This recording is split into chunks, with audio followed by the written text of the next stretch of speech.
آج ہم آپ کے سامنے پیش کر رہے ہیں تلخ محبت کا تیسرا حصہ۔ تو چلیں شروع کرتے ہیں صفحہ نمبر 15 سے۔ ہاں بالکل سچ۔ وہ اس کے گال پر بنے اپنے ہاتھ کے تھپڑ کے نشان پر نرمی سے ہاتھ پھیرتا کہہ رہا تھا، یوں جیسے وہ اس تھپڑ کی جلن اور تکلیف اپنی انگلیوں کی پوروں میں سمیٹ لینا چاہتا ہو۔ اور میرے اللہ، مجھے تو یقین ہی نہیں آ رہا۔ وہ اپنے دونوں ہاتھوں میں اپنا چہرہ چھپاتی خوشی سے چہکی تھی۔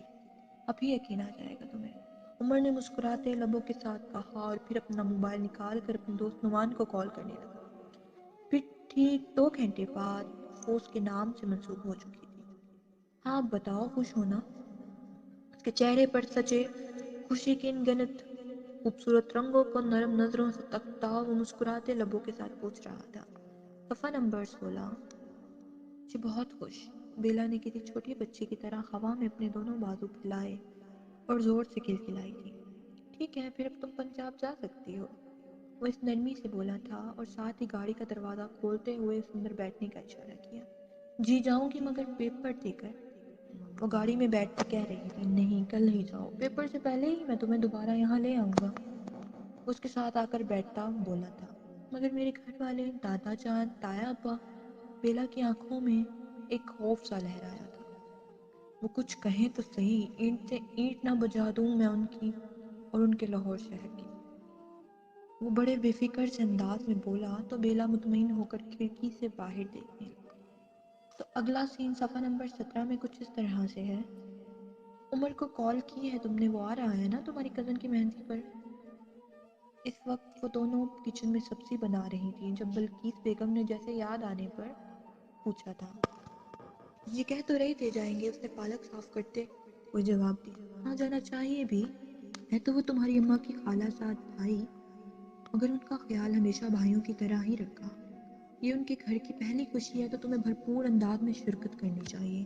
میں نے تو عمر سے کہا تھا کہ تمہیں 1 ہفتہ پہلے ہی تمہارے ماموں کے گھر چھوڑ آئے، مگر یہ لڑکا کسی کی سنے تو تب نہ، وہ خفا خفا سی بولی۔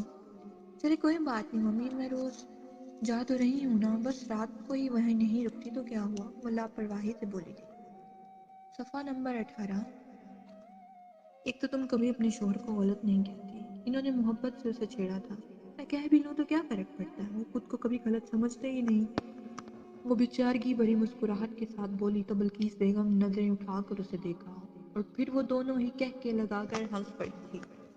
شام کو وہ جلد ہی تیار ہو گئی اور عمر کے کپڑے نکال کر ہر چیز تیار کر کے رکھ دی، مگر وہ آتے ہی چائے پینے کے بعد بجائے تیار ہونے کے جا کر اپنے کمرے میں جا کر لیٹ گئے۔ یہ کیا بات ہوئی عمر؟ پہلے ہی اتنی دیر سے آئے اور اب یہاں آ کر لیٹ گئے ہیں، ماموں ممانی ہمارا انتظار کر رہے ہوں گے، اس کی سر پر کھڑی خفا خفا سے بولی۔ میں نہیں جا رہا، میں بہت تھکا ہوا ہوں، تم اور ممی ڈرائیور کے ساتھ چلی جاؤ، وہ رکھائی سے بولا۔ صفحہ نمبر 19۔ کچھ نہیں ہوتا عمر، آپ بس تھوڑی دیر وہاں بیٹھ کر واپس آ جائیے گا، ماموں ممانی محسوس کریں گے اگر آپ نہیں گئے تو، وہ نرمی سے اسے قائل کرتی ہوئی بولی تھی۔ میں نہیں جا رہا تو بس نہیں جا رہا، فضول میں میرا سر مت کھاؤ، ویسے بھی وہ تمہارے رشتے دار ہیں تو تم جاؤ ان کی خوشیوں میں شریک ہو، میرے پاس اتنا فضول وقت نہیں ہے کہ ہر جگہ ضائع کرتا پھروں، عمر نے بیگانگی کی حد کی تھی۔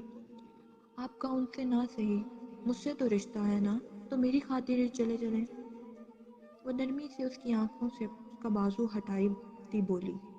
نہیں ہے میرا تم سے کوئی رشتہ اور نہ ہی میں تمہارا کچھ لگتا ہوں، جاؤ یہاں سے، میرا دماغ نہیں کھاؤ، اس کا ہاتھ جھٹکتا وہ غصے سے دھاڑا تھا۔ صفحہ نمبر 20۔ بھیلا اس کی دھار پر ٹر کر بے اختیار کئی قدم پیچھے ہٹی اور بے اختیار منہ سے نکلنے والی چیخ کو لبوں پر ہاتھ رکھ کر اپنے حلق میں دبایا تھا۔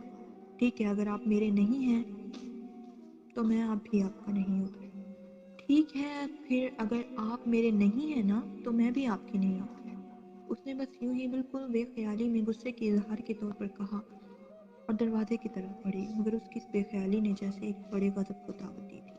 1 منٹ رکو ذرا اور پھر سے بولو جو تم نے ابھی بولا تھا، وہ ایک جھٹکے سے اپنی جگہ سے اٹھتا اس تک پہنچا تھا۔ نہیں بس کچھ نہیں، میں تو بس یوں ہی، اس کی سرخ آنکھوں میں رقص کرتی وحشت کو دیکھ کر پوری طرح سہم کر دیوار سے جا لگی۔ عمر نے اپنے دونوں بازو دیوار پر دائیں بائیں رکھتے ہوئے اسے اپنے حصار میں لیا۔ صفحہ نمبر 21۔ بولو بیلا، ابھی تم نے کیا کہا ہے؟ اس کے غصے سے پوچھنے پر بیلا نے نم آنکھوں کے ساتھ نفی میں سر ہلایا تھا۔ میں کچھ کہہ رہا ہوں تم سے، وہ دبی دبی آواز میں چیخا تھا۔ سوری، بس یوں ہی منہ سے نکل گیا، وہ منمنائی تھی۔ عمر نے لب بھینچتے ہوئے کھنکار سے پڑا اور پھر اپنا ایک ہاتھ دیوار سے ہٹا کر اس کے دونوں بازوؤں کو کلائی سے تھاما اور پھر اس کی پشت پہ لے جا کر دیوار سے لگا دیا۔ اس کے ہاتھ کی گرفت اتنی سخت تھی کہ بیلا کی کلائی میں پہنی کانچ کی چوڑیاں ٹوٹ کر اس کی کلائی میں کھپ سی گئیں۔ تو پھر تم بتاؤ کس کی ہو؟ اس کے چہرے پر نگاہیں گاڑے وہ کہہ رہا تھا۔ تو باقی آپ جان سکیں گے اس کہانی کے چوتھے پارٹ میں۔